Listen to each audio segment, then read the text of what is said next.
Hello students, in this lecture we are going to see the working principle of a DC motor. What is a motor? We know.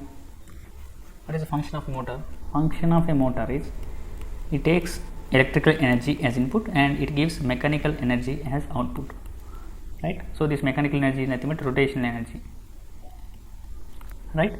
So we are going to see the working principle of a DC motor. Okay, so we are going to see the rotation in the rotor of a DC motor at the end. Okay, now let us proceed. The basic working principle of a DC motor is that whenever a current carrying conductor places in the magnetic field, it experiences a mechanical force. Means here you can see this statement is given by Lorentz, that's why it is called Lorentz law. Okay, here you can see whenever a current carrying conductor places in a magnetic field, the conductor will experiences a mechanical force. So to understand it clearly, so I am going to explain here. So here we have two poles, north pole and south pole here. So from north to south a magnetic field lines will pass like this. Okay, so the magnetic field lines will pass from north pole to south pole. Here we have a magnetic field. Okay, so we need a current carrying conductor placed in a magnetic field to rotate the conductor. Okay, now we have magnetic field, now we need a current carrying conductor.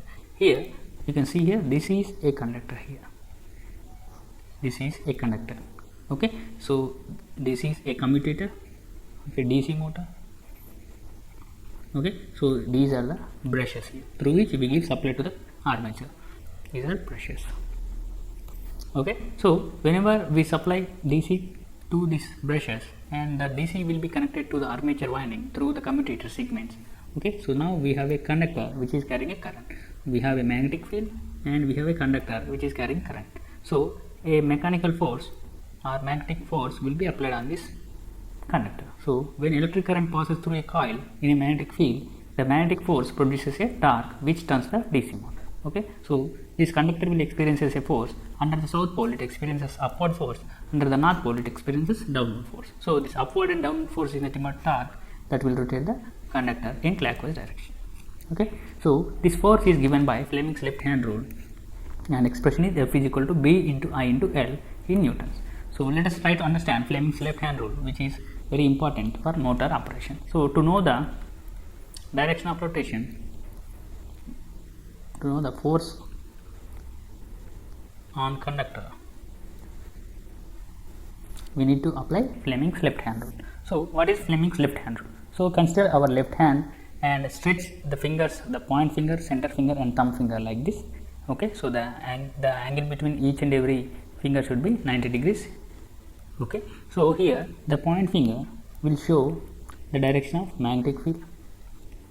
Okay, the center finger will show the direction of current and the thumb finger indicates the force on the conductor.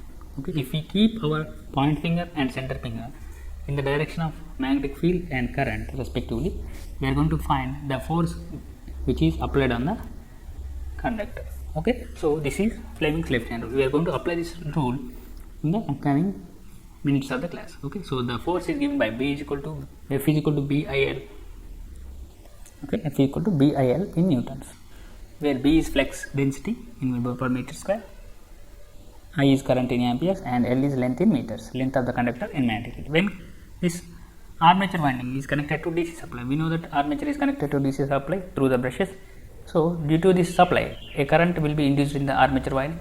So due to the permanent magnets or field winding, a magnetic field will be created. In this case, current carrying armature conductors experiences a force due to the magnetic field of the poles. Okay, according to above stated principle.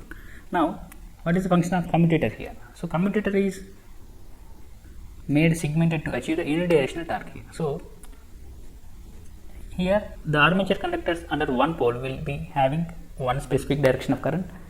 So that direction of current will be reversed when the same conductors will be under the influence of other pole. So I am going to explain in the upcoming minutes. Okay, so here this is the typical figure of a DC motor. Here the black one is poles here. So according to the direction of magnetic field, I can say this is north pole, this is south pole.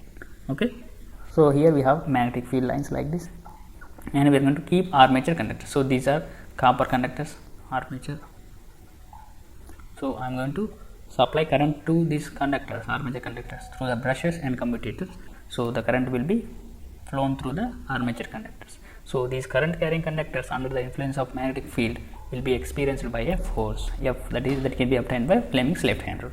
So let us see the principle of operation of DC motor. So let us consider the DC motor as shown in figure.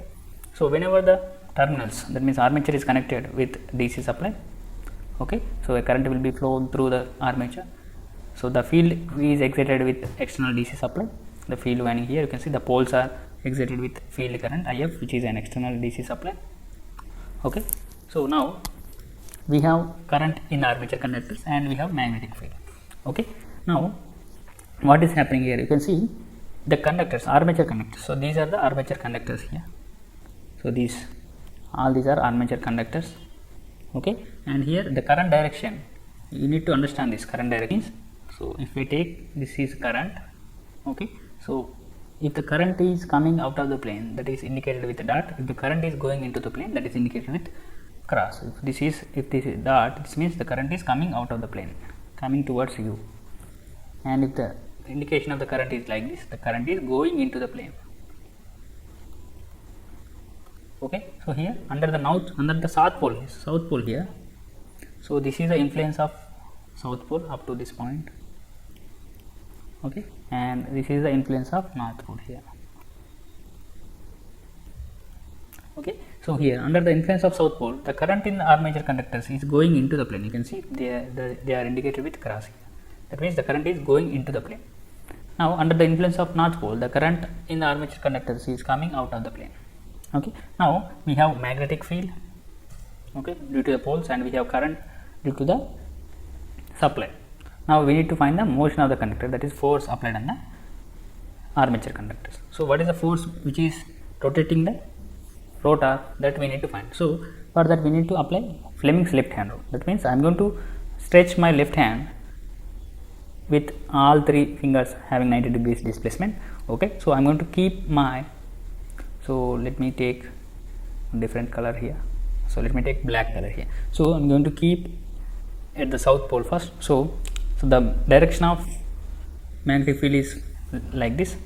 Okay, that means I am going to keep my center finger. You can also imagine. So I am keeping my center finger in the direction, left hand center finger stretched 90 degrees away from each other, and I am positioning my center finger towards the direction of magnetic field, because center finger shows the magnetic field direction. Sorry, point finger, right? Point finger should shows the direction of magnetic field. This is point finger. Okay, so now I am indicating the center finger with center finger. I am indicating the direction of current. Here under the influence of south pole, the direction of current is going into the plane. So this is my center finger. Now if you keep your point finger like this and center finger like this, if this is center finger, so your thumb finger will show upward. Okay, so this is the direction of your thumb finger. That means this is the force direction. That means at the south pole, under the south pole, the direction of force which is acting on the armature is upward here.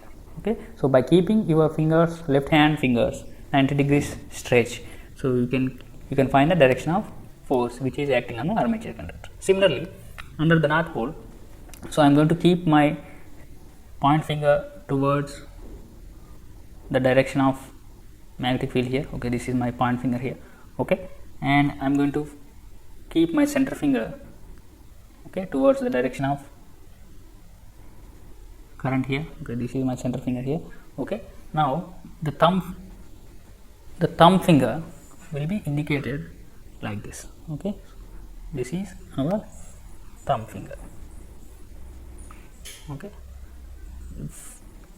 okay, so like this. My left hand, this is point finger, this is center finger, this is thumb finger. This thumb finger indicating the flex here.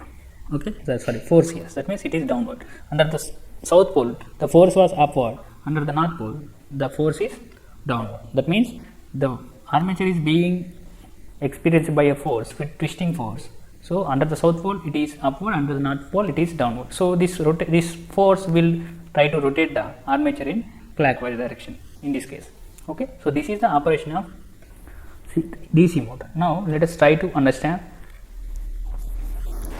So when the conductor moves from one side of the brush to other. Okay, this is very important. So here let me consider this conductor here. Okay, so while rotating, this conductor will be, first it is under the south pole influence. Now after some rotation, it will be under north pole influence. But under the south pole, the current direction is going into the plane. When it comes under north pole, the current direction will be under the influence of north pole. It will be coming out of the plane. That means this current direction is reversed.